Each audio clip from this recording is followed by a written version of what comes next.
디모데후서 3장 10절부터 17절입니다.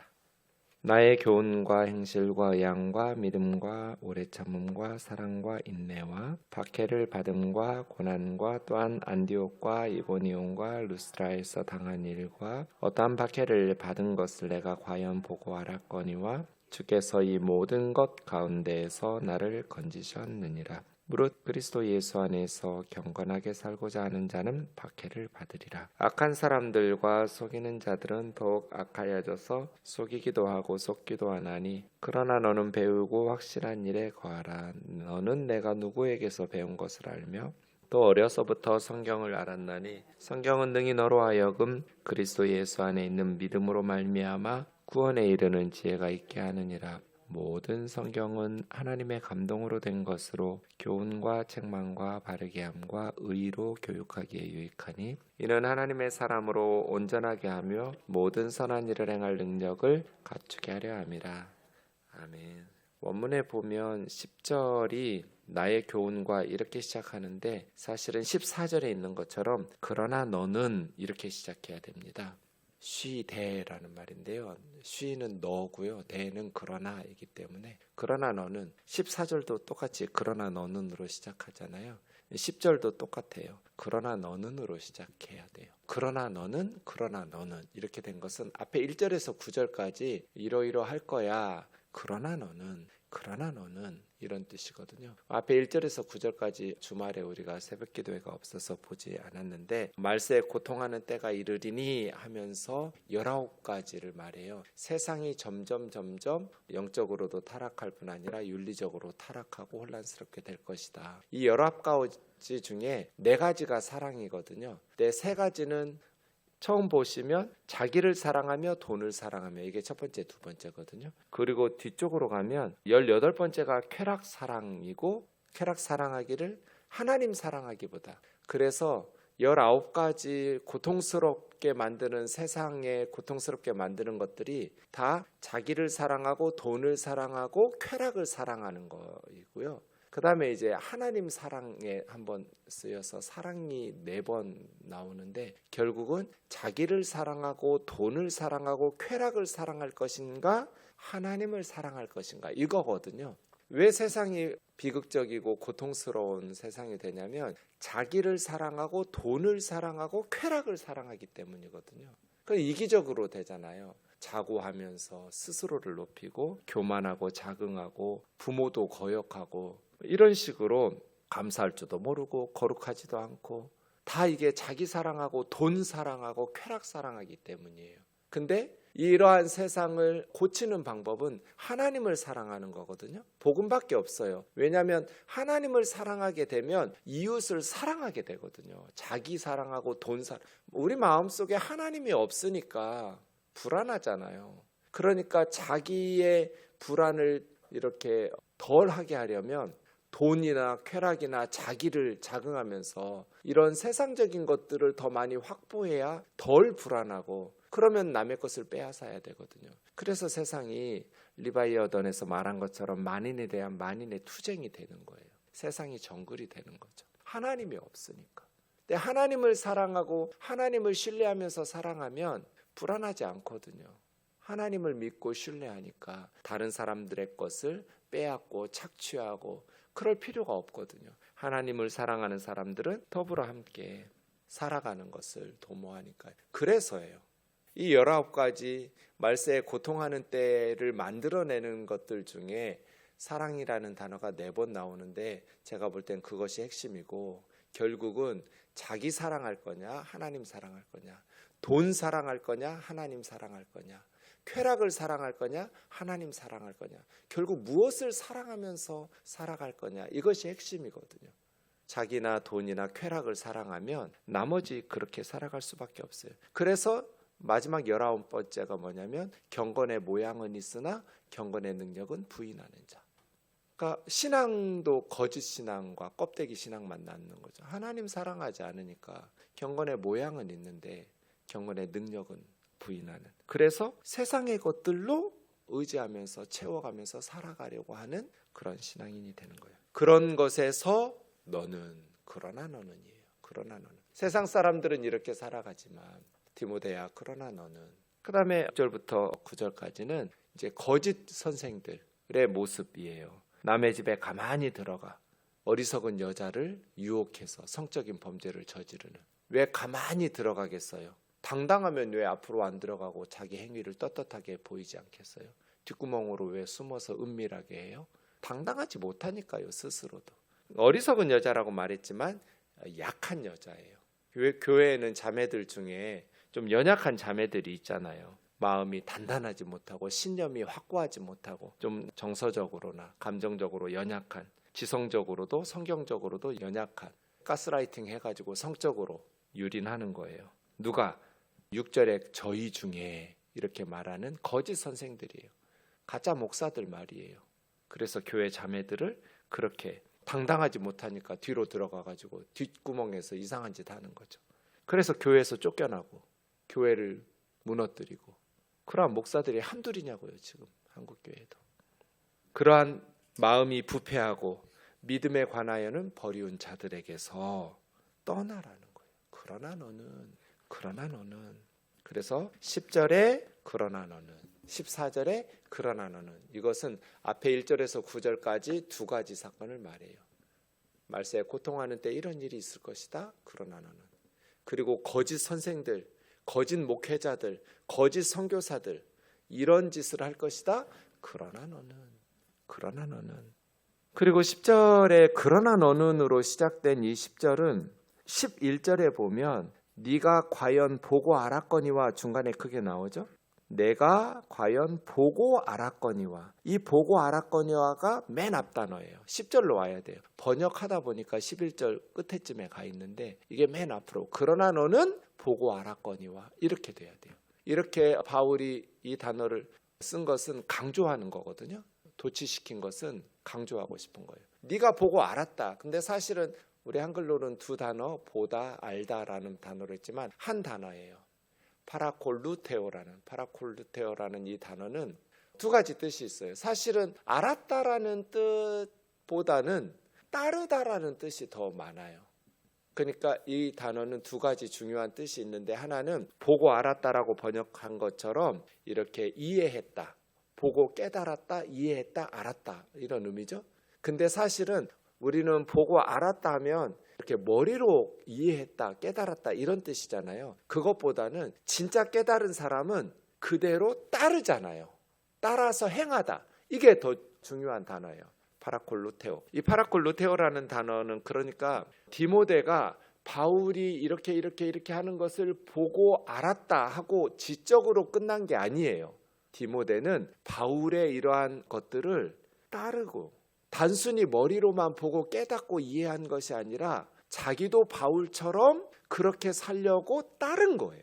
그러나 너는 이렇게 해서 나를 따랐거니와 보고 알았거니와 이것이 나처럼 디모데 너도 그렇게 신실하게 추종자가 되었다. 따르는 자가 되었다. 이렇게 말한 거예요. 그럼 디모데가 바울에게서 보고 알았던 것, 바울에게서 디모데가 배우면서 따랐던 것이 무엇인가? 10절부터예요. 나의 교훈과 사도 바울이 가르친 복음의 교훈, 선교사로서 목회자로서 말씀의 교훈, 행실과 사도 바울이 어떻게 살았는지 그의 행실과 의향과 이건 뜻과 비전, 생각 이런 것들이죠. 사도 바울의 삶의 목표, 비전, 의향과 믿음과 오래 참음과 참고 또 참고 또 참고 푹푹 속이 썩어 문드러지거든요. 선교나 목회가 그렇죠. 오래 참아야 돼요. 사랑과 인내와 박해받음과 고난과. 안디옥 이고니온 루스드라는 갈라디아의 새 도시죠. 디모데가 루스드라 출신이니까요. 안디옥과 이고니온과 루스드라에서 당한 일과 어떤 박해를 받은 것을 네가 과연 보고 알았거니와. 그러니까 이러한 것들을 디모데는 보고 이해하고 깨닫고 그리고 자기도 바울처럼 그렇게 사랑과 인내, 오래 참음, 또 교훈, 행실, 의향 뭐 이런 모든 것들 박해를 견뎌내면서 복음 사역을 지금까지 잘 따라서 감당했다라고 말하는 거예요. 너는 세상 사람들처럼 자기 사랑하고 돈 사랑하고 쾌락 사랑해서 경건의 모양은 있지만 경건의 능력이 없는 그러한 것들을 부인하면서 그렇게 살아가는 자들과 같지 않고 나처럼 너도 하나님 사랑하면서 이렇게 살았고, 또 거짓 선교사들이나 거짓 목회자들처럼 그렇게 마음이 연약한 자매들을 유혹해가지고 성적으로 못된 짓 하고 그러지 않았고 이렇게 신실하게 나처럼 따랐다고 이야기하는 거예요. 주께서 이 모든 것 가운데 나를 건지셨느니라. 루스라에서 1차 선교 여행 때 사람들이 유대인들이 돌로 쳐서 바울이 죽은 줄 알고 성 밖으로 집어 던졌었잖아요. 그때 이제 다시 하나님의 은혜로 살아나서 그 루스라에서 당한 일들, 이고니온 안디옥에서 당한 일들이, 안디옥은 그 갈라디아 안디옥, 수리아의 안디옥 교회가 있는 그 안디옥 아닙니다. 선교사 파송한 안디옥이 아니고 이고니온 루스라 옆에 있는 비시디아 안디옥입니다. 이 지역에서 자기가 나고 자란 고향에서 있었던 일이니까 디모데는 너무나 잘 알고 있었죠. 원래 외할머니 로이스, 어머니 유니게가 유대 쪽이어서 어려서부터 성경을 배워서 디모데의 아버지는 헬라 사람 이방인이었지만 어쨌든 어려서부터 경건하게 회당에서 하나님을 섬겼던 디모데가 이제 1차 선교여행 때 디모데의 가정이 사도 바울과 또 바나바 이러한 선교사들에 의해서 회심을 경험하고, 2차 때인 51년경부터는 이제 디모데는 10대 후반, 20대 초반 정도로 예상되는데 어린 디모데가 2차 선교 여행 때부터 바울의 선교팀에 합류하게 되죠. 그러니까 1차 때 바울이 당한, 사람들이 돌로 쳐서 죽은 줄 알고 성 밖으로 집어 던졌는데 구사일생으로 살아나서 다시 복음을 전했던 이러한 모든 것들을 디모데는 너무나 잘 알고 있었죠. 그러니까 그 모습을 보면서 디모데도 선교사로 헌신했다라는 것은 정말 대단한 사람이죠. 사도 바울이 돌맞아 죽는 것을 보았는데 2차 선교여행 때 그 바울을 따라서 복음 전하기는 선교사로 헌신한 이 디모데의 또 어머니와 외할머니의 그러한 기도가 있었겠지만, 그러한 가정의 희생과 헌신들을 생각해 보면 그럴 줄 알면서도 영광스러운 그러한 것이 아닌데, 세상적으로 보면 디모데가 선교사로 바울과 함께 동역하기 시작한 그 모든 것들을 보고, 또 디모데도 바울을 따라서 그러한 선교사가 되기로, 복음 전파자와 복음의 일꾼이 되기로 작정하면서 따랐다는 것이죠. 무릇 그리스도 예수 안에서 경건하게 살고자 하는 자는 박해를 받으리라. 예수님께서 요한복음에서 너희는 세상에 속한 자들이 아니고 세상에서 내가 선택하여 이제는 나에 속한 자들이기 때문에 세상이 너희를 미워한다. 너희 예수님의 제자들이 세상에 속했다면 너희들이, 세상 사람들이 너희가 자기 것이라고 생각하니까, 세상이 자기 것이니까 너희를 사랑하겠지만, 너희는 세상의 것이 아니라 세상에서 내가 택하여 나의 것이 되어서 세상이 자기 것이 아니니까 세상이 너희를 핍박한다. 주님의 말씀처럼 무릇 그리스도 예수 안에서 경건하게 살고자 하는 자들은 바울처럼 디모데처럼 박해를 받을 것이다. 왜요? 세상에 속하지 않았으니까. 그리스도인들은 세상에서 사는데 세상에 속한, 세상의 소유가 아니고 그 가운데에서 그리스도에게 속한 하나님의 백성이기 때문에 박해를 받는다는 것이죠. 경건하게 살려고 하는 자들. 세상이 이제 말씀의 정신이 작동하면 그런 박해가 없겠지만, 말씀대로 살면 오히려 성공하는 그런 사람이 되겠지만, 세상이 말씀을 거스르는 사상과 문화를 취할 때, 지금은 선생님들이 정말 많이 변했죠. 근데 예전에만 해도 촌지라는 걸 많이 받았잖아요. 한 집사님이 저를 찾아왔어요. 목사님, 저 어떻게 하면 좋을까요? 중대부고 선생님이니까 강남 한복판이잖아요. 부자들 사는 대치동, 도곡동 그쪽에 있는. 근데 이 집사님은 크리스찬이니까, 오래전 얘기입니다. 요즘은 그런 일이 없겠지만 사립학교니까 선생님들이 이렇게 정금 가지 않고 한 학교에서 계속 쭉 근무를 하시잖아요. 근데 이 집사님은 촌지를 안 받는 거예요. 그러니까 그냥 촌지를 주시면 새 학기가 돼서 그냥 돌려보내는 거예요. 짧게 한마디 써서, 저 이런 거 안 받아도 잘 당신 자식, 내 자식처럼 잘 돌볼 테니까 이런 거 보내지 말라고. 지금은 그게 당연한데 그 시절에는 이제 본인은 그렇게 해서 이렇게 신앙의 양심대로 바르게 하면 되죠. 근데 문제가 발생해요. 뭐 어떤 문제가 발생할까요? 다른 담임들, 다른 동료 교사들이 그 사실이 이제 소문이 날 거잖아요. 그러니까 너만 깨끗하냐? 교사 이 박봉을 가지고 어떻게 살라고, 이런 어떤 불평이. 그러니까 세상이 악하니까 바르게 그리스도 안에서 경건하게 산다는 건 하나님의 말씀에 순종하면서 하나님 앞에서 사는 거잖아요. 코람데오라고 그랬잖아요. 하나님이 있는 삶.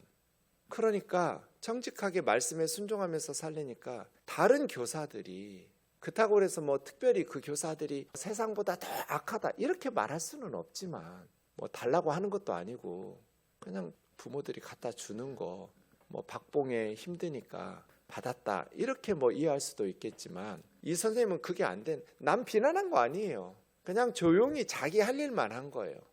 하나님의 자녀니까 집사답게 그냥 언제나 거절하면서 정말 아이들 잘 사랑으로 돌보시는 선생님. 문제는 동료 교사들에게 미움을 받는 거예요. 근데 전근을 갈 수도 없고 사립학교니까 그 힘든 거예요. 그래서 목사님, 이분이 태권도 4단인가 5단인가 그렇거든요. 사회 선생님인데, 사회 경제. 저 경찰 할까요? 운동 좋아하니까. 그래서 제가 뭐라고 대답했을까요? 집사님, 경찰이 되면 거기는 그런 일이 없을까요? 경찰 세계는 말씀대로 살면 박해가 없고 그렇게 힘든 일이 없을까요? 거긴 더 할걸요? 그래도 선생님들 사회는 깨끗할걸요? 세상은 더 말씀대로 사는 거 쉽지 않을 거예요. 똑같아요. 견뎌내세요. 그래야 거기가 집사님 같이, 나 같은 목사가 내 일이 아닌데 그냥 기도하겠죠. 근데 집사님은 내 일이니까 목숨 걸고 기도하겠죠. 이거 변화시켜달라고 하나님 앞에. 그런 데서 필요하죠. 그게 세상의 소금과 빛이에요. 힘들다고 직업을 바꿔버리면 거기는 또 그런 게 없지도 않을 건, 설령 그렇다 치더라도 없는 곳으로 간다 그러면 그 교사 사회는 누가 기도하고 누가 변화시키겠냐고. 피눈물을 흘려가면서 하나님 앞에서 몸부림치면서 괴로우니까 삶이, 그 사회를 변화시켜달라고 기도하는 그러한 하나님의 사람들에 의해서 세상이 그래도 지금 요만큼 변화된 거 아닐까요?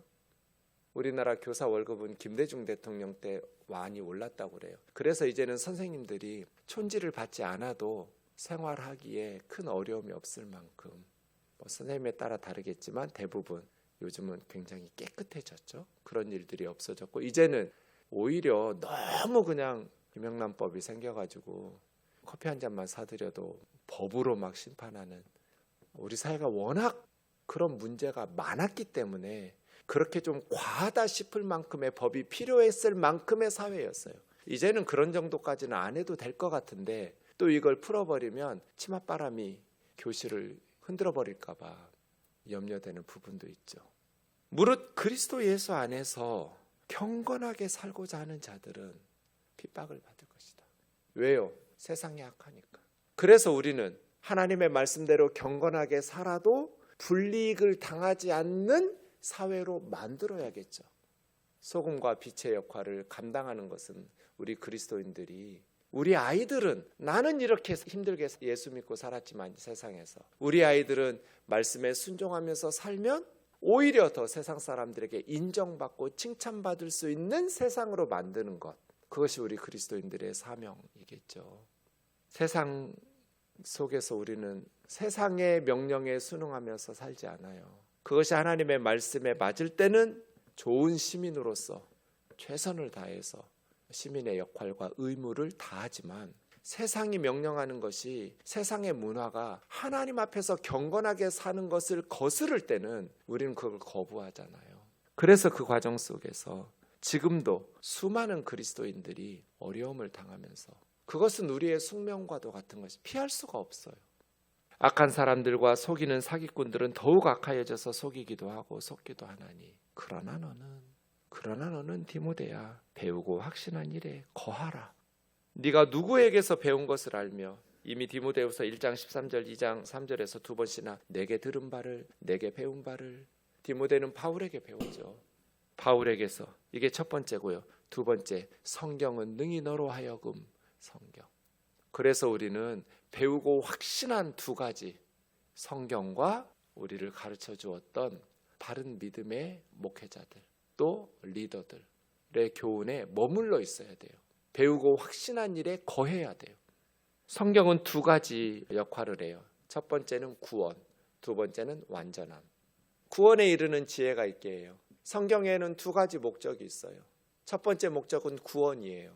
성경은 능히 너로 하여금 구원에 이르는 지혜가 있게 하느니라. 하나님의 말씀인 성경을 읽다 보면 복음의 진리를 깨닫게 돼서 구원에 이르는 지혜를 줘요. 두 번째는 완전한 사람이 되게 해요. 두 가지 면에 있어서 하나님의 사람으로 완전하게 하고 모든 선한 일을 행하기에 완전하게 해요. 구원 받고 끝이 아니잖아요. 구원 받고 하나님의 사람으로 완전하게, 그리고 모든 선한 일을 행하기에 완전하게 만들어져요. 왜요? 성경은 우리에게 교훈과, 이건 티칭이에요. 가르쳐주는 것. 책망과, 이건 꾸짖는 거예요. 리부킹.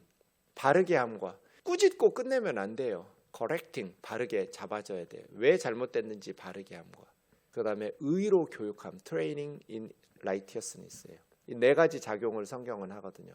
teaching, 가르치는 거예요. rebuking, 꾸짖는 거예요. correcting, 바르게 잡아줘요. 바르게 한번 잡아줬다고 되나요? training in righteousness, 의로움 가운데에서 훈련시켜줘요. 그래서 말씀을 계속 상고하고 가까이 하다 보면 말씀이 우리를 가르쳐주고 꾸짖고 바르게 잡아주고 의로움 안에서 훈련시켜주고 양육시켜주기 때문에 하나님의 사람으로 완전해지고 모든 선한 일을 행하기에 완전한 사람으로 우리를 변화시켜주는 거죠. 우리가 다 불완전하고 허물이 많지만 하나님의 말씀 앞에 겸손하게 설 때 하나님의 말씀인 성경이 세상이 어떻게 되든지 사람들이 어떻게 살아가든지 우리는 거기에 순응하지 않기 때문에 경건하게 살기에 이상하다는 놈이라고, 또 직장에서 불이익을 당하기도 하고 세상에서 손해를 보기도 하고 이런 박해를 당하기도 하지만, 그럼에도 불구하고 우리는 누구에게서 우리가 말씀을 배웠는지, 그리고 성경이 능히 우리로 구원에 이르는 지혜와 하나님의 사람으로 모든 선한 일을 행하기에 완전하게 준비시켜 주기 때문에 말씀을 사랑하고 말씀을 날마다 상고하면서 듣고 가까이 하는 사람들에게는 세상의 영적인 타락과 윤리적인 타락을 거슬러 가면서 하나님의 사람으로서 종교적인 위선과 그러한 거짓 목회자들에게 미혹당하지 않고 하나님의 말씀 안에서 바르게 하나님을 기쁘시게 하면서 살아가게 될 줄로 믿습니다. 디모데처럼 우리도 그렇게 경건하게 살아야겠습니다.